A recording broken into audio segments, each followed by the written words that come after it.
Renae, this is your ZR2 Adventure Tourer build walkthrough. We're going to go through from front to back and we're going to show you all about it so that you can return to this video if you need any support or to check in with stuff. And for anyone else who's watching, thanks very much for being here. I really appreciate you. Your engagement in the comments is what drives us to keep creating more value for you. And it's really, really important to me that I'm doing that. Otherwise, it's bloody hot and I don't know why I'm wearing this jumper. I may as well go home. If you're not getting value, you can stop watching now. Front end, off-road creative front bar. It is super light. It is a bumper replacement. So we take everything off the front of the vehicle and then we fit this totally in its place.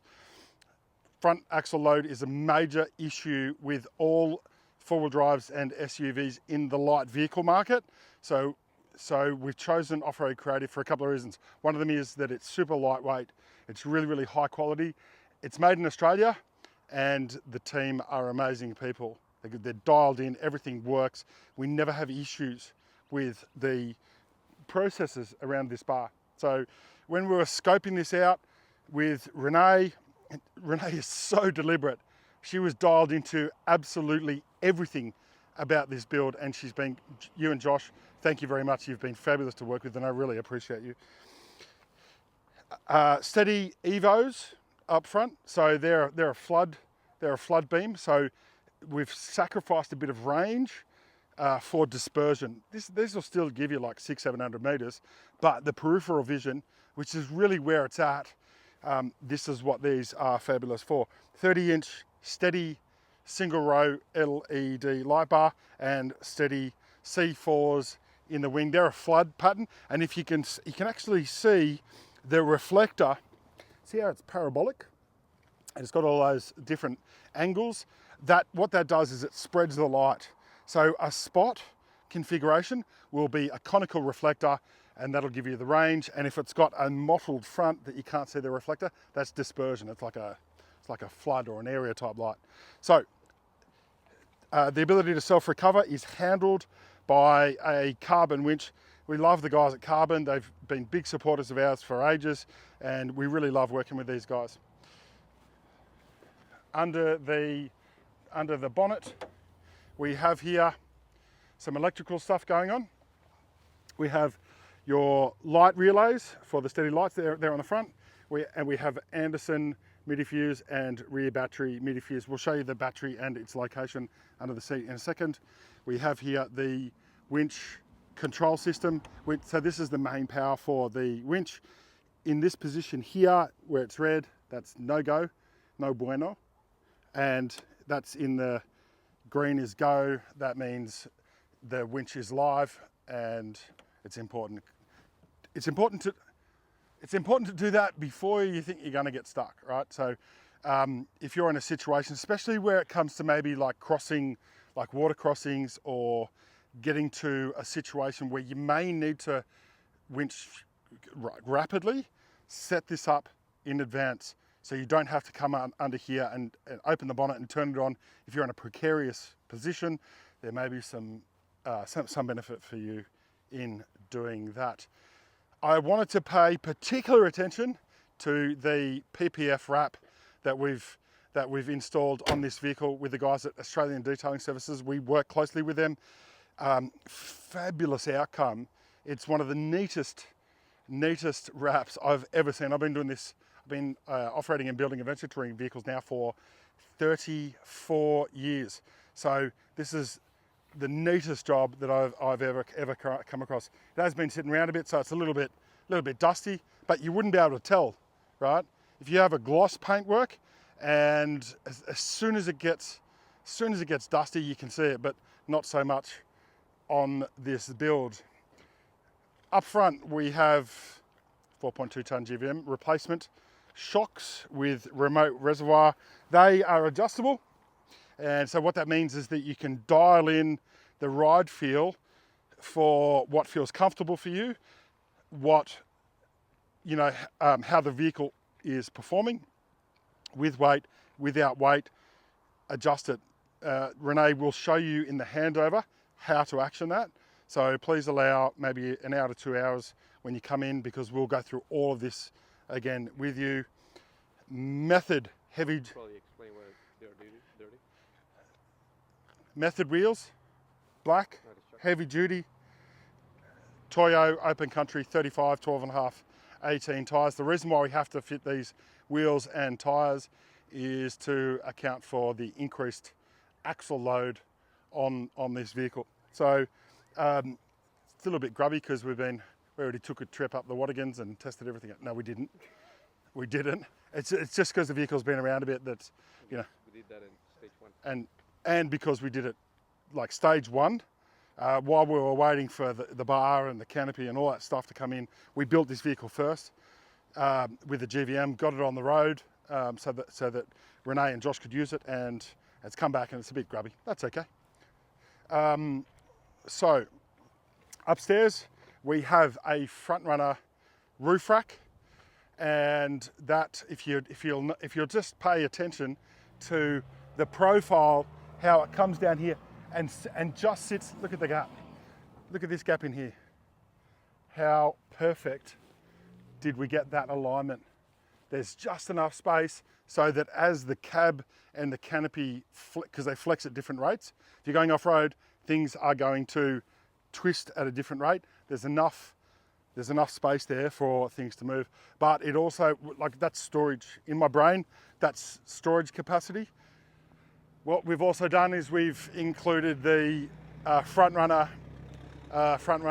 adjustable roof rack. What am I talking about? I'm talking about the adjustable antenna mount and Uniden AT970 BK.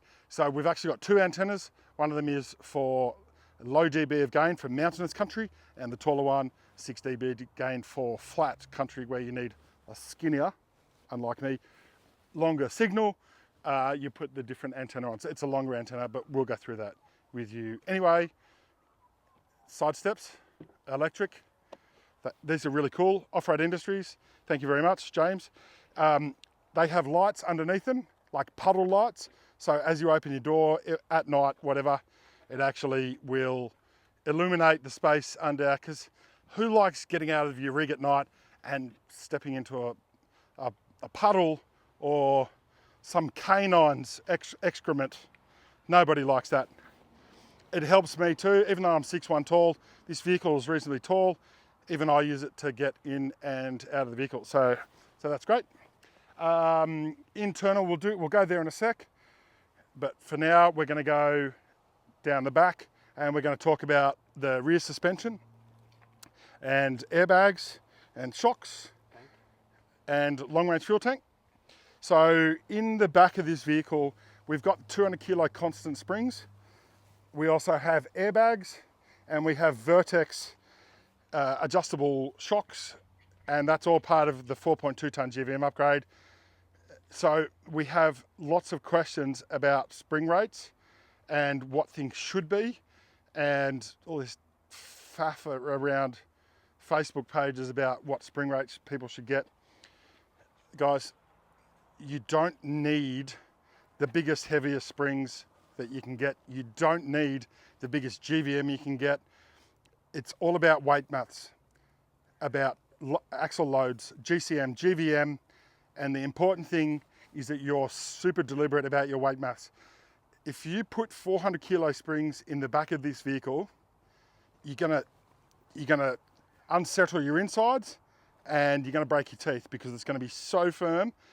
The only way you need to put 400 kilo springs in a vehicle like this is if you have a replacement tray, canopy, interior build. You don't need massive springs. This vehicle feels beautiful, and just so we're all on the same page, the weight balance of this vehicle is absolutely perfect front to rear, to the kilogram.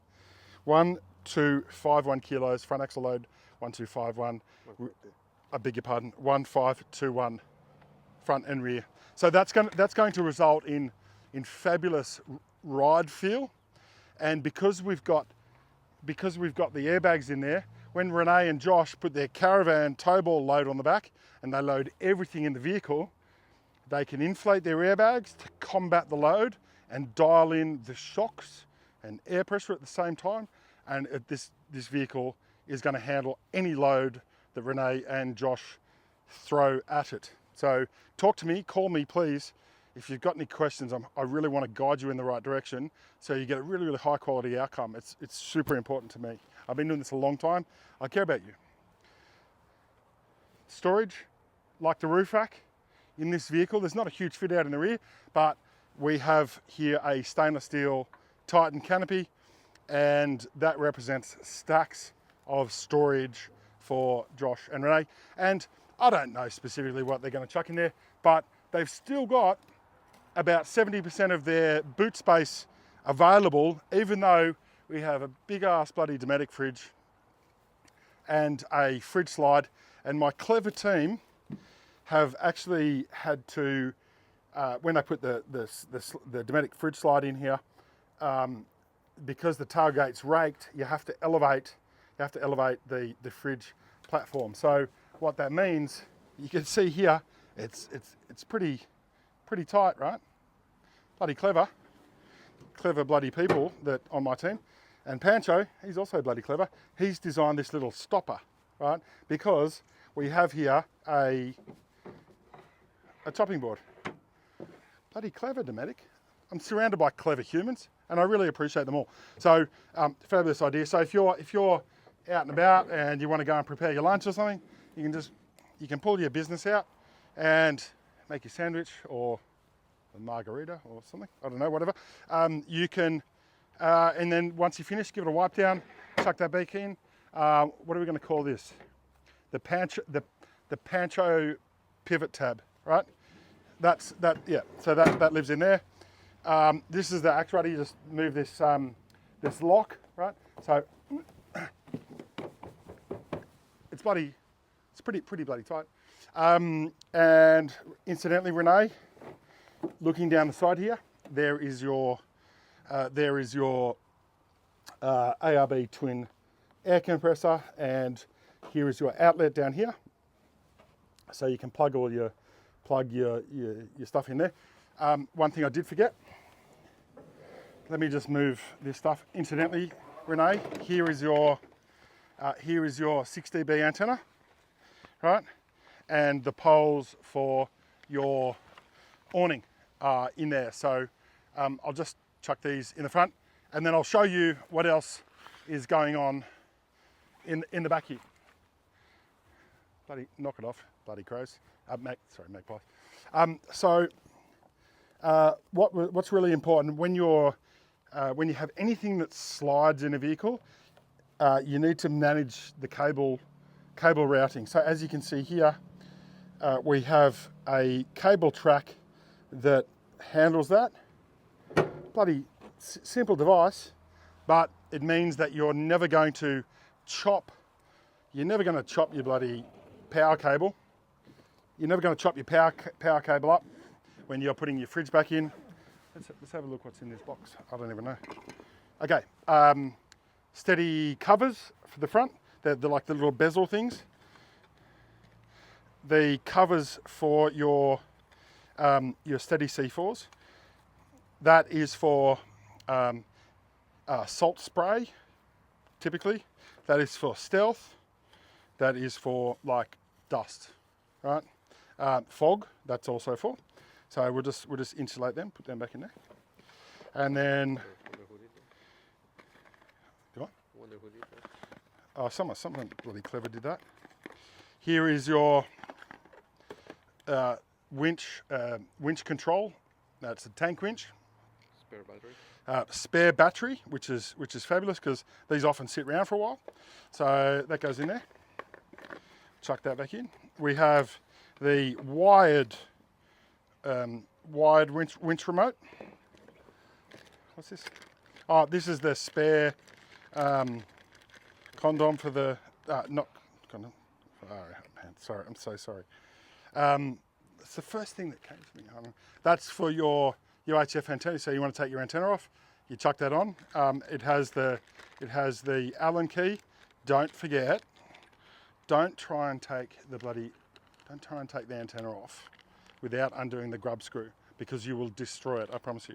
I know Josh is strong, but he's not stronger than that grub screw. Here is the UHF, Uniden UHF mount. We don't fit these in these new vehicles because the location of the mic is really like an individual process, right? So it's really, really important. I'm happy to mount it for you, but we don't want to, and your $225,000 Silverado, we don't want to go drilling stuff into your dash. It is adhesive, but let's just have some dialogue about it. We're happy to fit it for you, but we just want to talk to you about it before we do. What's this in here? Oh, something. A spare cap. That'll be off the spare that's underneath the vehicle. We have Off-Road Creative sticker. And what do we have? I don't know. What else we got? All right, whatever. So we also have keys. So spare keys for the canopy, which is important. We have Pancho's creative rear mirror relocation kit that he designed on CAD that we 3D printed. We have light up there in the way of, I forgot who that was, maybe Terralume? Terralume lights? Steady, I beg your pardon. Steady lights up there too. And then as you can see, up in that void, up in there, we also have some more lights and up there. So plenty of light, and that is switched from just inside the cab, and Pancho's going to show you where that switch is now. We replaced the original switch assembly because we can. Some more spare stuff for you, Renae. Here is your, so we put these front runner boxes like with all these adventure tour builds just to kind of consolidate everything.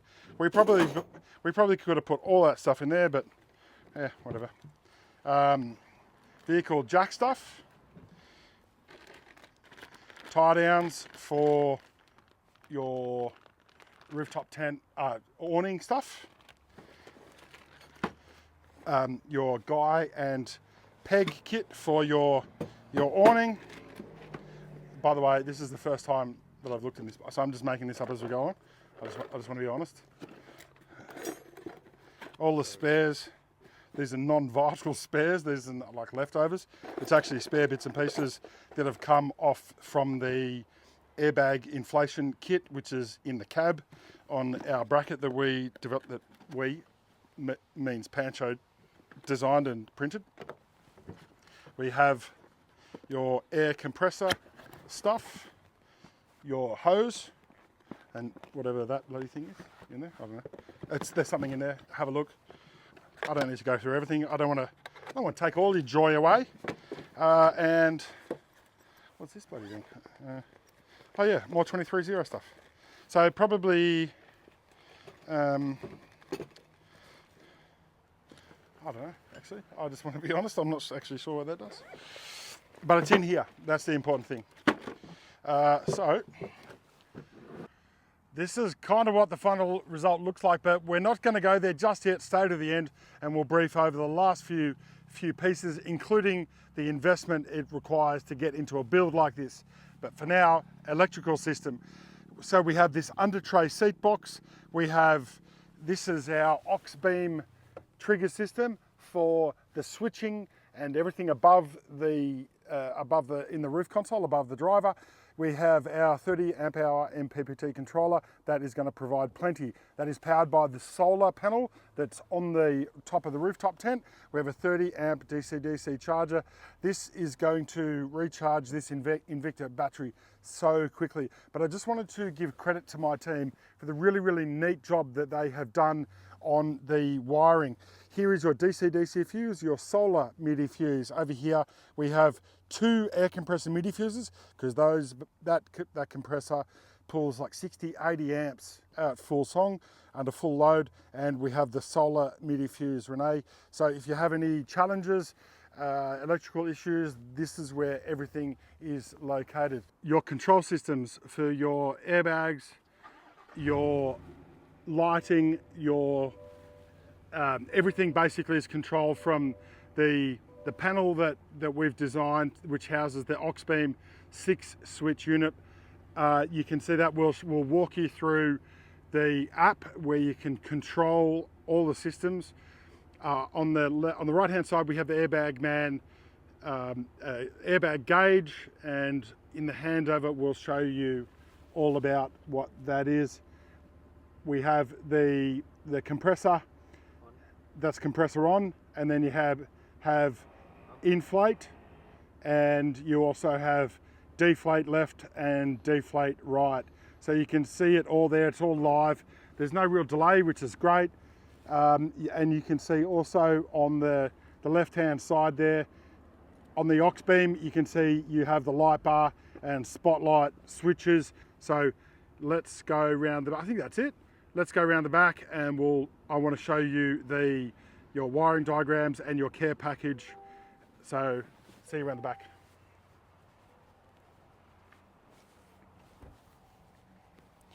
So Renae, this is your wiring diagram. We haven't completely finished it yet, but so we've still got a few more things to do, but I'll email that to you. In the meantime, this is your care package with your name on it and a little sticker. That's a recent thing. I love my team. They came up with it. So this is all of your bits and pieces, your Victron systems, instructions, user manuals, your battery, aux beam detail, some more stickers, carbon winch information, red arc solar panel detail, Dometic fridge strap detail, and we also have your wheel alignment specifications before and after. We have this is your airbag stuff, your long range fuel tank detail, all the instructions. So if you have a problem and you're out in the bush, that you know what you're doing.